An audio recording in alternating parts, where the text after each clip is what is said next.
તો કેમ છો જ્ઞાન સહાયક મિત્રો? તો તમે જે વસ્તુની રાહ જોઈ રહ્યા હતા એટલે કે જ્ઞાન સહાયક ઇંગ્લિશની જે ભરતી આવી હતી એની અંદર વેરિફિકેશન સેન્ટર એટલે કે કઈ જગ્યાએ અમારે સોમવારે વેરિફિકેશન માટે જવાનું રહેશે 17 તારીખે. તો એની યાદી આવી ગઈ છે. એ યાદી જોવાની કઈ રીતે?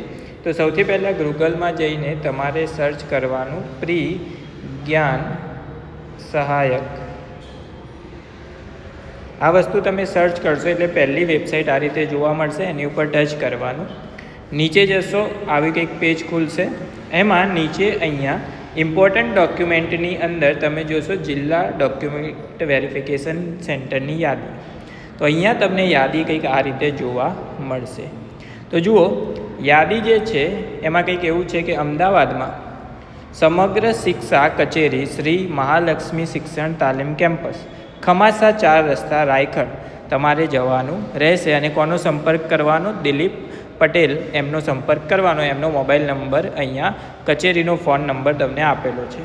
એ જ રીતે અમરેલીમાં કઈ જગ્યાએ જવાનું છે? અરવલ્લી, આણંદ, કચ્છ, ખેડા, ગાંધીનગર, એટલે કે જિલ્લા પ્રમાણે અહીંયા સંપૂર્ણ માહિતી તમને આપવામાં આવેલી છે, જે તમે અહીંયા વિડીયોમાં જોઈ શકો છો કે કઈ જગ્યાએ તમારે ડોક્યુમેન્ટ વેરિફિકેશન માટે જવાનું રહેશે. તમારા જિલ્લા જે તમે પસંદ કર્યો હોય એ જ જિલ્લામાં તમારે જવાનું રહેશે.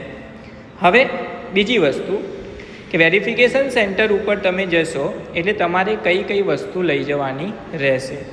તો વેરિફિકેશન સેન્ટર ઉપર તમારે તમારી 12માની માર્કશીટ, એપ્લિકેશન ફોર્મ તમે જે ભર્યું હોય એની ઝેરોક્સ, 12માની માર્કશીટની ઝેરોક્સ, એલસીની ઝેરોક્સ,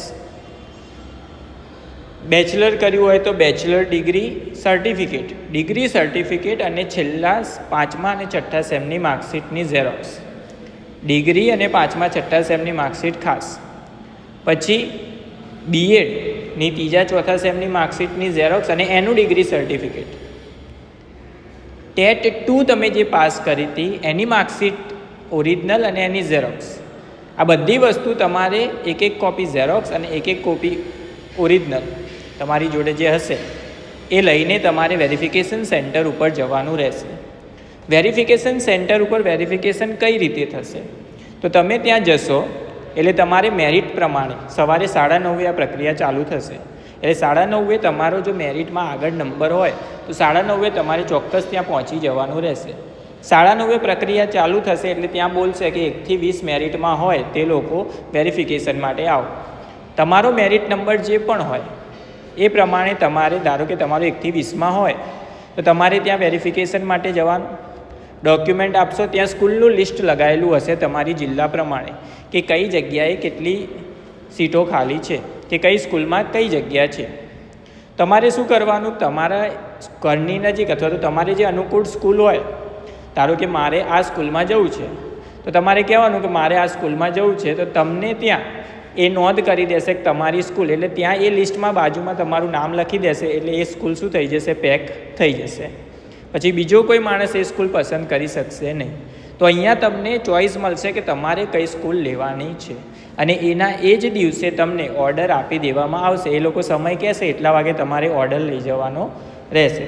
હવે ઓર્ડર તમને આપી દે રહ્યા એટલે તમારે 2 દિવસની અંદર જે પણ સ્કૂલ તમને ફાળવવામાં આવી હોય એની અંદર તમારે રિપોર્ટિંગ કરવાનું રહેશે. તો આ રીતની ત્યાં પ્રક્રિયા સંપૂર્ણ થશે અને જિલ્લા ડોક્યુમેન્ટ વેરિફિકેશનનું લિસ્ટ અહીંયા તમે જોઈ શકો છો.